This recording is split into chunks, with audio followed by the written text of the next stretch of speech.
Busy yung mga trabador ngayon. Magbubuhos na kasi ulit sila mga kamotodik ng poste para sa bagong kwarto na gagawin para kay Nathan Toby. Dito nga pala sa likod ng bahay, malawak pa, kaya dito ako nagpadagdag ng isang kwarto para sa anak ko. Grabe mga kamotodik, ilang buwan na lang matatapos na itong Motodik Mansyon at alam ko excited na kayo. Habang busy gumawa yung mga trabador natin sa baba, dito naman sa taas si kuya, kung makikita ninyo, pinapakinis niya na yung semento. Yung pader na yan, gigibain mamaya para may daan papunta doon sa kabila. Eto, busy yung mga trabador sa baba kasi nagbubuhos na sila sa bagong poste para sa itatayong kwarto ni Nathan Toby. Tulong-tulong yung mga trabador natin dito mga kamatodik para mabuhusan lang itong poste. July kasi matatapos na itong Motodik Mansyon mga kamatodik at lilipat na rin kami dito. Matapos lang itong bahay, ililipat na namin dito at bibili na kami ng mga gamit. Ibipalo na lang yung ating magiging swimming pool sa pag-construct pati yung ating magiging parking lot. Kasi Manong napakinis niya na yung semento dito sa magiging CR namin sa Motodik Mansyon. Pina-extend ko na rin nga pala dito sa likod yung magiging bahay namin.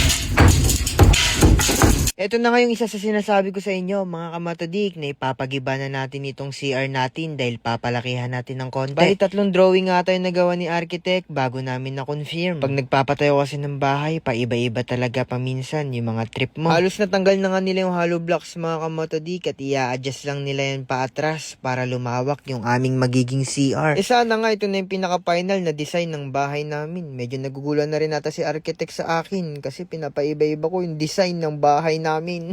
Dito naman natapos na yung pinapadugtong namin para dito magpwesto si lady driver nyo, mag-makeup ng kung ano-ano. Dito naman mga kamatodik, kinakalas na rin yung hollow blocks na yan kasi ito yung magiging silbing daan para doon sa magiging bagong kwarto ng anak namin. Dapat ngayong March tapos na itong Motodik Mansyon, kaso nga lang dahil sa pabago-bagong plano namin, natenga-tenga na rin. Pero okay lang, lesson learned na to sa amin, pero ganito raw talaga pag nagpapatayo ka ng bahay, hindi ka mapakali o hindi ka makontento. Konting araw na lang mga kamotodik, matatapos na itong bagong kwarto ni Nathan Toby at excited na kami na makita ito. Sa tingin ko madami pa yung mababago sa bahay namin na ito kasi sobrang lawak pa talaga ng lupa. Nanghihinayang ako kung hindi namin papatayuan ng kung anong construction ang pwede itayo dito. Ito malapit na matakpan at mabuo itong makeup room na pinapagawa ko para kay lady driver niya. Ito si Foreman, may tinuturo na naman sa kanyang tauhan. Ipapatanggal niya ata yan mga kamatodik kasi kailangan lumawak yung daanan sa pinto. Patapos na rin yung poste ni Nathan Toby tapos magbubuhos pa sila ng pangalawa para yung bakal doon sa taas ay matakpan na. Ang daming adjustment yung nangyari dito sa bahay kung paano namin pinalaki. Kaso hindi na namin na vlog halos kasi nga nasa Manila kami mga pre. Pero ito kahit paano napapakita ko sa inyo kung ano yung mga tinanggal dito at kung ano yung mga dinagdag sa bahay namin. Sobrang daming kinalas dito mga kamatodik na hollow blocks na dapat ito ay tapos na. Kaso lang dahil pabago-bago ang isip, kailangan kalasin na. Natandaan nyo pa ba yung CR kanina na tinatanggal yung hollow blocks? Ito na po siya, nabuo na siya. Kung makikita ninyo, nabuhusan na rin siya. Napakinis na rin at napalawak na. Yan yung magiging CR namin dito ni lady driver sa kwarto namin. Hanggang dito na lang muna ang video natin mga Motodik. Update ko na lang kayo kapag may update na sa bahay namin na ito. Goodbye, Motodik is here. Kita-kita na lang ulit tayo sa sunod na video. Paalam. Motodik mahilig mag-scatter kaya isang scatter lang, panalo ng milyon, withdraw agad, tapos bili ng kung ano-ano. Sobrang madali lang kasi manalo dito mga kamotodik. Kaya kung makikita ninyo, tataya ako ng 100 pesos. Pipili ka lang ng coins na gold, huwag mo pipiliin yung bomba. At kung makikita ninyo, 100 pesos ko, 194 na kaagad, sabay click pa, 271 na kaagad, cash out mo na yan. Pa!